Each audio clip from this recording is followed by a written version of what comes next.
Welcome. Before we begin, take a moment and tell me where you're watching from tonight.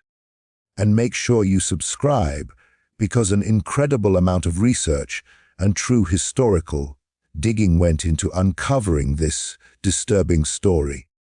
What you're about to hear is not a legend created for shock.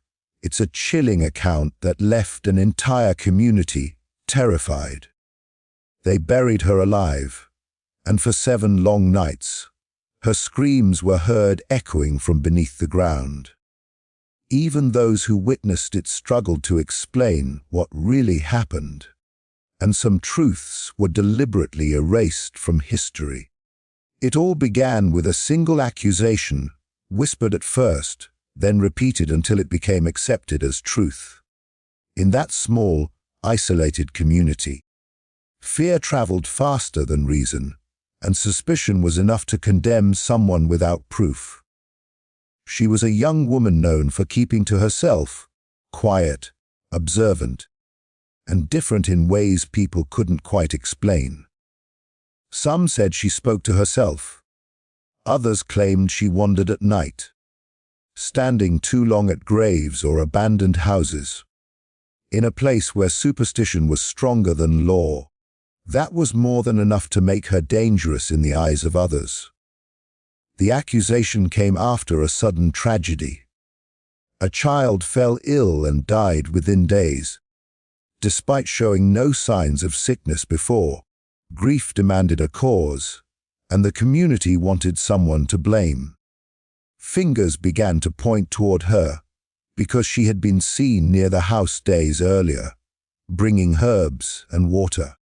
What had once been considered kindness was now twisted into suspicion. People claimed the child cried after she left. Others said the room grew cold when she entered.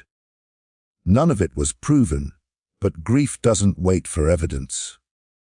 Soon, older stories were dragged back into the light. Someone remembered livestock dying months earlier.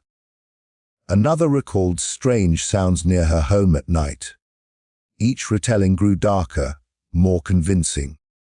By the time the accusation reached the elders, it had transformed from rumor into certainty.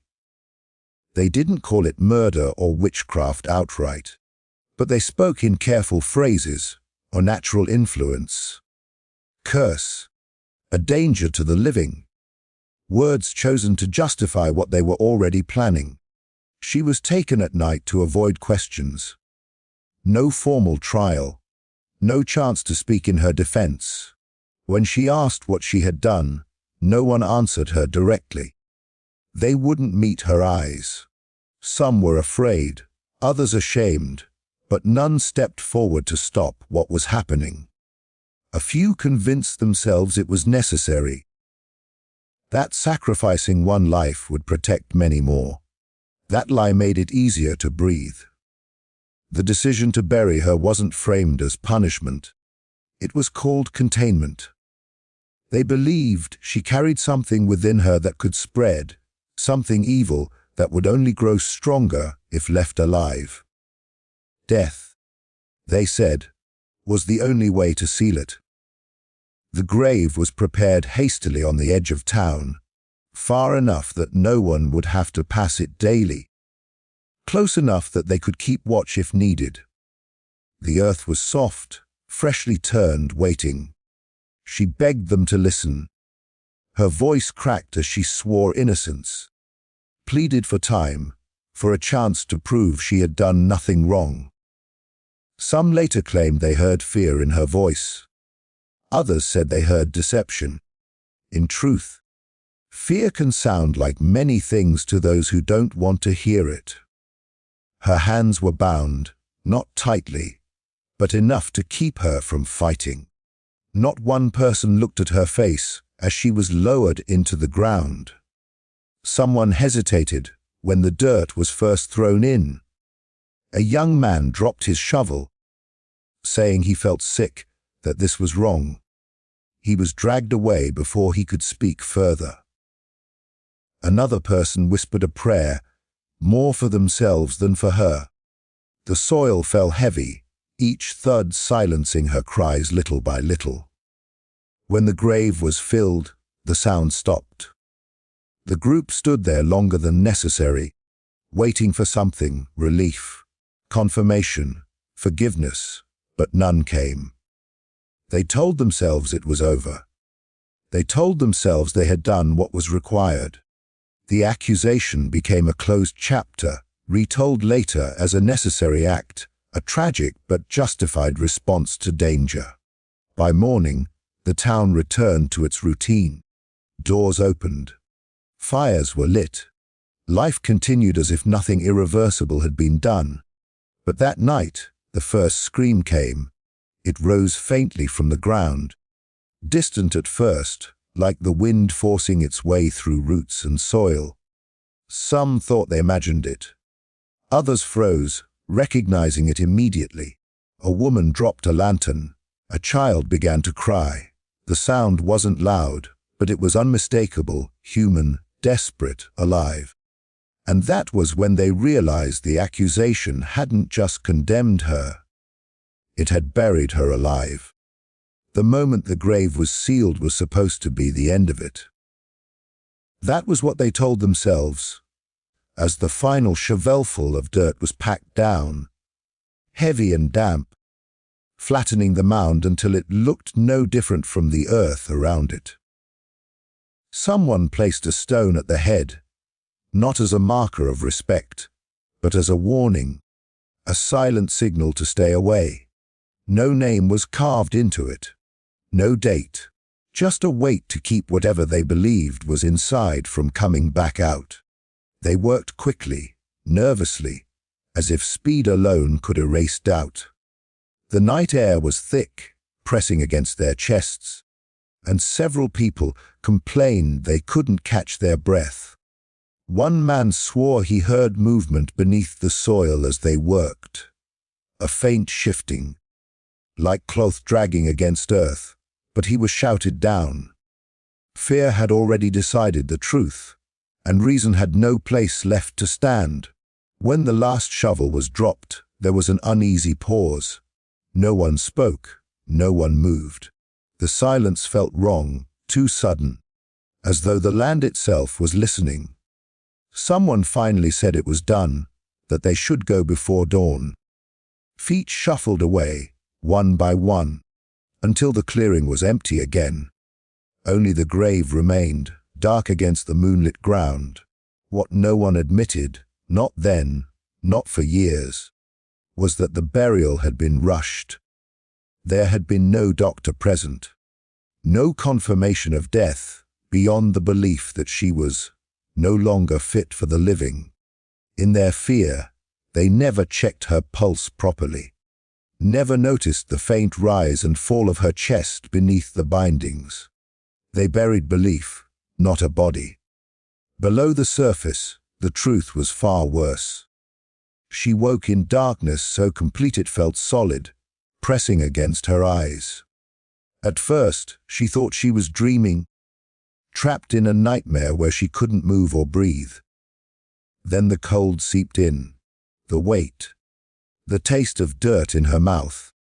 Panic exploded through her as memory rushed back all at once: the accusations, the ropes, the sound of shovels. She tried to scream, but soil filled her throat.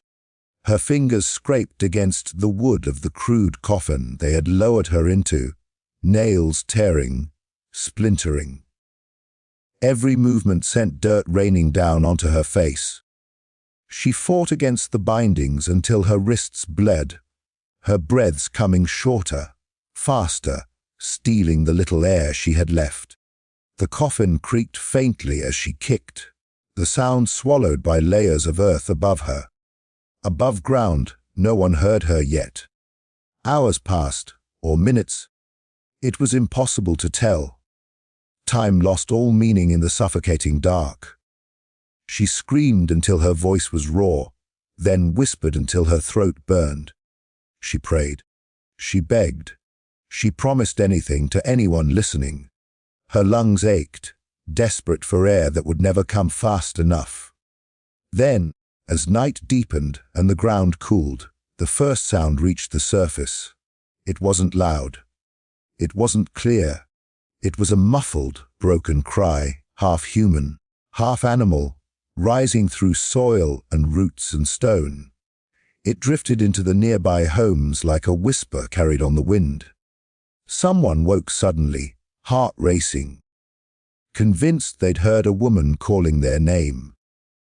Another covered their ears, shaking, telling themselves it was only the forest settling. But the sound came again, this time unmistakable. A scream. Panic spread quickly, but so did denial. People told each other it was imagination, guilt playing tricks on tired minds.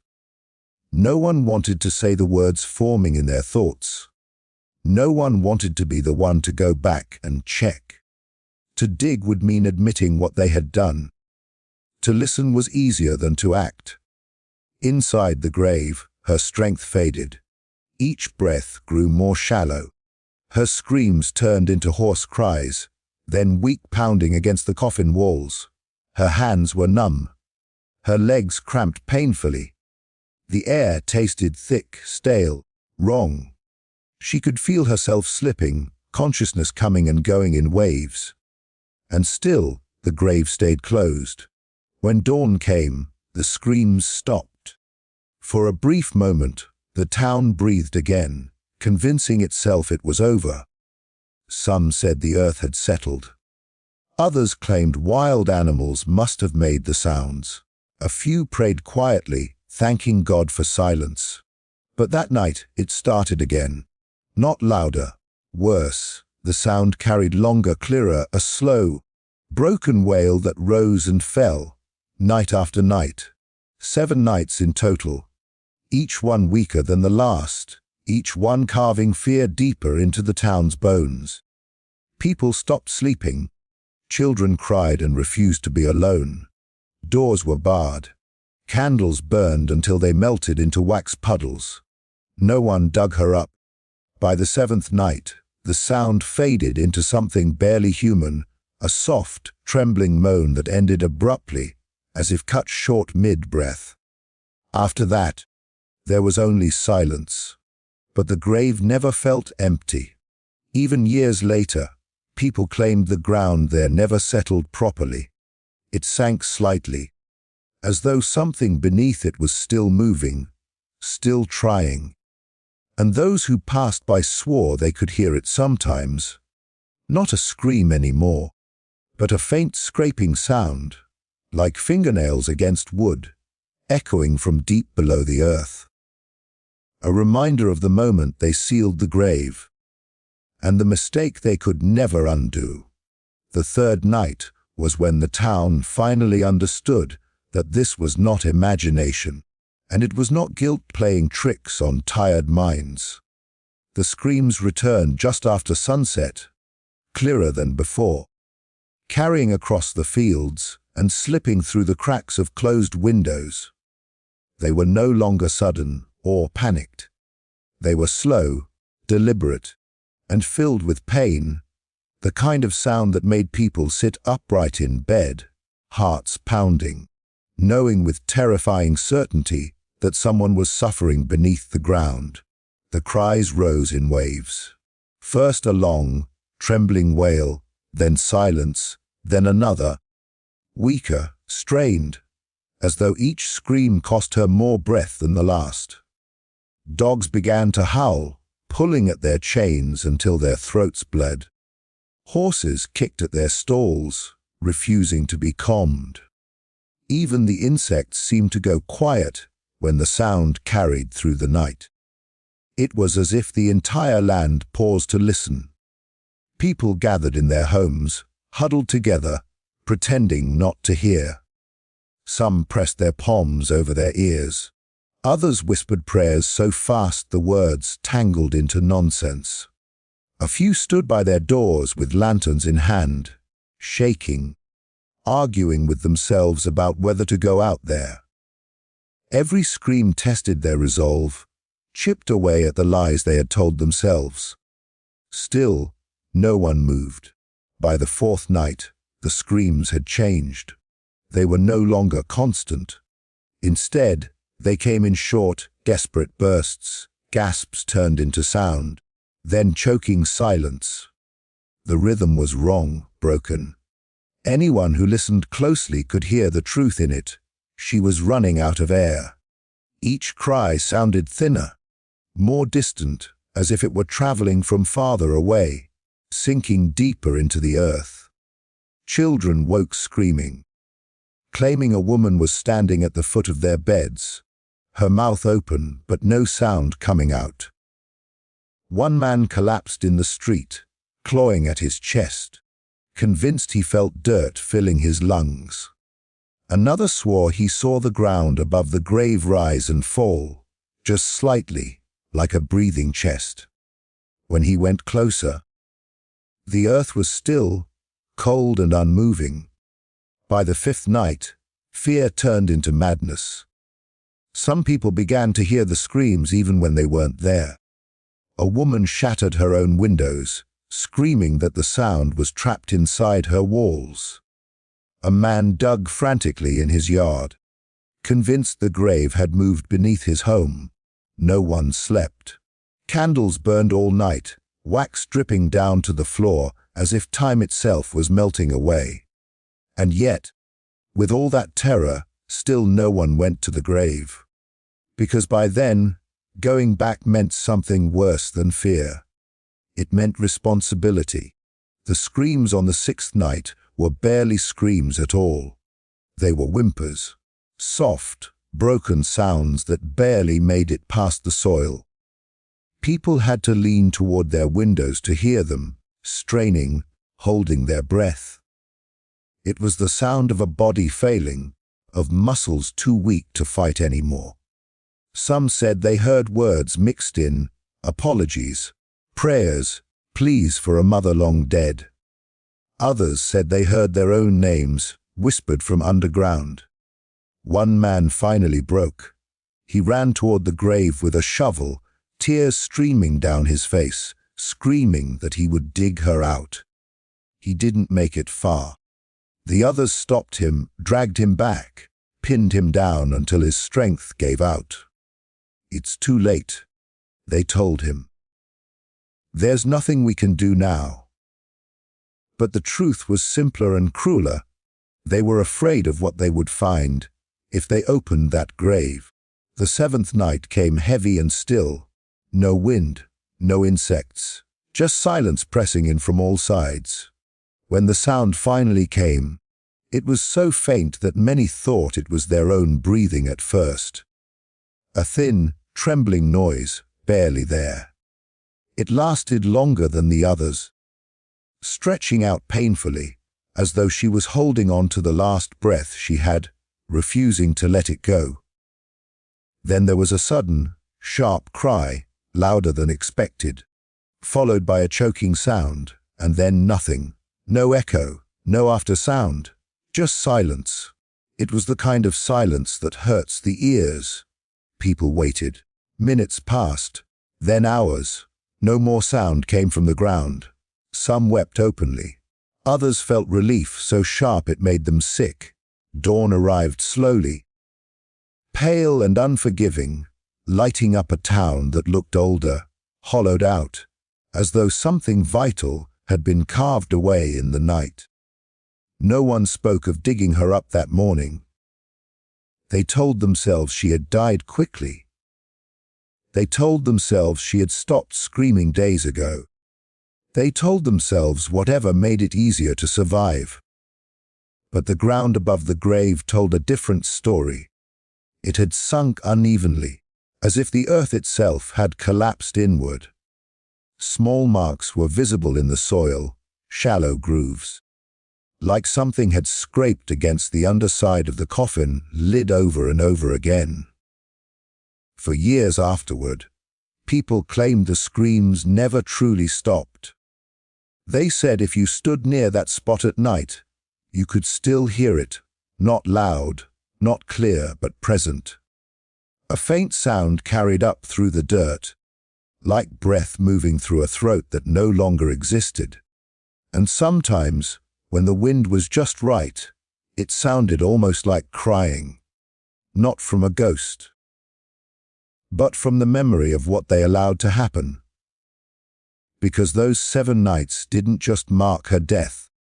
They marked the moment an entire town chose silence over humanity and buried that choice along with her, hoping the earth would hide it forever. After the 7th night, the town entered a different kind of existence, one built on avoidance, denial, and a silence so thick it shaped every interaction. No announcement was made. No meeting was called. There was no public acknowledgement of what had happened. Instead, people simply stopped talking. The screams had carved fear into them so deeply that speaking about it felt dangerous, as if words alone could reopen the grave. Neighbors avoided one another's eyes in the street.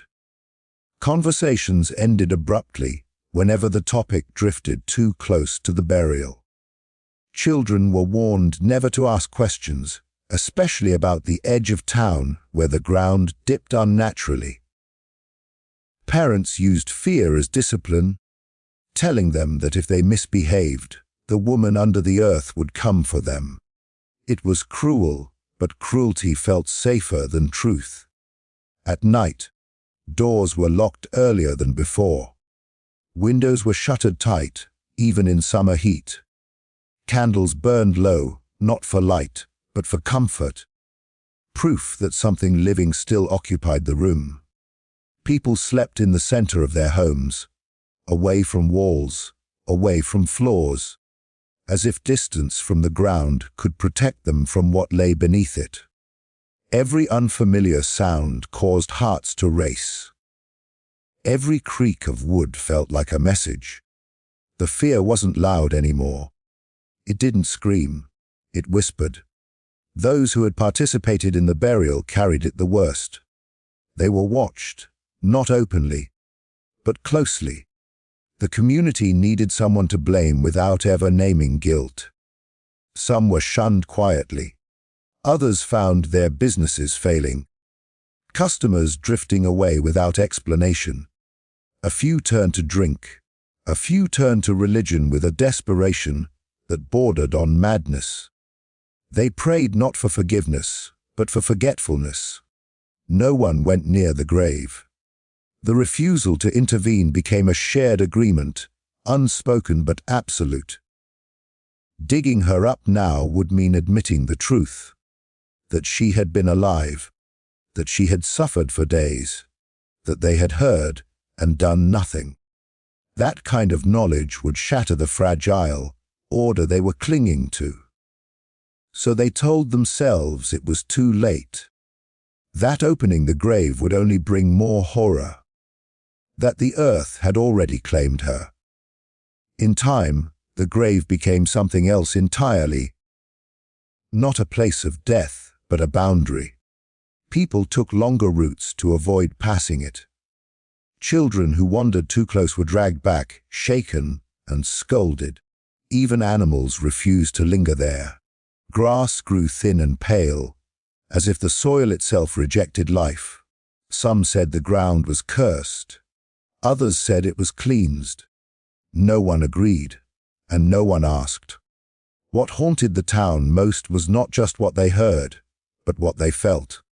Guilt settled into daily routines like dust.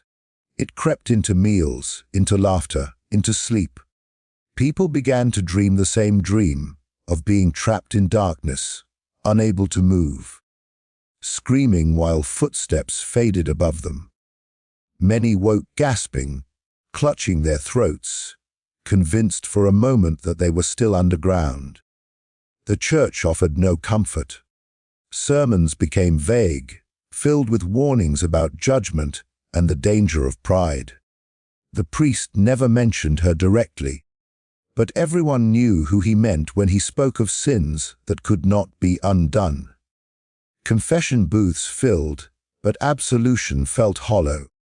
You can't pray away a sound you heard night after night and chose to ignore. Years passed, but the silence never lifted. Newcomers noticed it first. The way conversations stopped when they asked about the empty land, the way locals changed the subject too quickly. Some were told it was an old burial ground. Others were warned not to ask questions if they planned to stay. Those who pressed further rarely stayed long.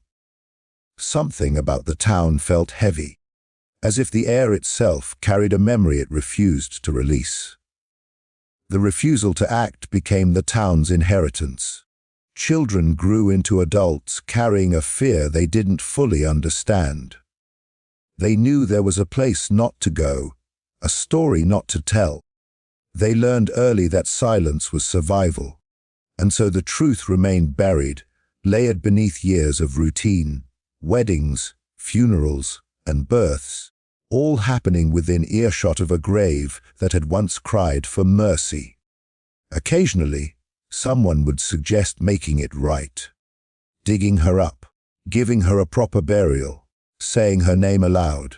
Those suggestions were met with immediate resistance. Voices rose, tempers flared. The idea was shut down quickly, as if even considering it threatened to unravel everything. The fear wasn't just of what they might find, it was of what they already knew. Because intervention had been possible. Every night they heard her, they could have acted, they could have dug, they could have saved her. And that knowledge poisoned every attempt at justification. Silence was no longer passive, it was active, deliberate, and necessary to keep living. In time, the screams faded into memory, but memory is not mercy. On certain nights, when the wind blew just right, people swore they could still hear something, not a scream, not even a voice, but a pressure in the ears, a sensation like being listened to. Those nights were the worst. No one slept. No one spoke the next day. The town survived, but it was never whole again. Because fear didn't just stop them from acting that week. It taught them how easy it was to look away. And the silence they chose became louder than any scream, echoing through generations, long after the grave stopped making a sound, reminding them that sometimes the most horrifying part of a tragedy isn't the act itself. It's the moment when everyone hears it happening and decides to do nothing. The discovery did not happen with urgency or courage. It came slowly, reluctantly, driven not by justice but by necessity. Heavy rain fell one night, the kind that soaks deep into the ground and refuses to stop. By morning, the soil near the edge of town had begun to sink. What had once looked like an ordinary patch of earth now appeared disturbed, uneven, as if the land itself were giving up its secret. Someone noticed the smell first. It wasn't the sharp scent of decay people expected. It was heavier sour, mixed with damp soil and rot, clinging to the air in a way that made breathing uncomfortable. Animals refused to go near the place. Dogs whined and pulled against their chains. Birds avoided the trees above it. The ground had become impossible to ignore. A small group gathered, not out of concern for her, but fear for themselves. Disease was mentioned. Contamination. The possibility that the grave might collapse entirely and expose what lay beneath. These were practical reasons. Safe reasons. No one said her name. No one mentioned the screams. They dug in silence. Each shovel of dirt felt heavier than the last. The deeper they went, the quieter the group became. Jokes stopped. Orders stopped. Even breathing sounded too loud. The earth was packed tight, as if resisting them, forcing them to work for every inch. Then one shovel struck something solid, not wood, but fabric, compressed and hardened by time and moisture. They froze. When the grave was finally opened, what they saw shattered every lie they had told themselves. The coffin, if it could even be called that, was splintered from the inside. The wood near the lid was cracked, warped outward by force. Her fingernails were broken, torn down to the quick. Scratches lined the interior, frantic, uneven, proof of days spent fighting the dark. Her mouth was open, jaw locked in a final, silent scream. She had not died quickly. Her body was twisted, not laid flat the way it had been lowered into the ground. One arm was bent at an unnatural angle, fingers curled as if still clawing. Dirt filled her lungs and throat. The position of her head made it clear she had been alive long after burial, turning, struggling, suffocating inch by inch. Any hope that she had lost consciousness early died in that moment. The truth was undeniable. She had heard them, and they had heard her. Some turned away immediately, retching into the grass. Others stood frozen, faces drained of color, eyes wide with something worse than fear, recognition. The screams were no longer abstract memories.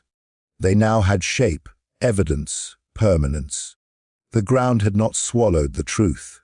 It preserved it. Words spread fast, but not openly.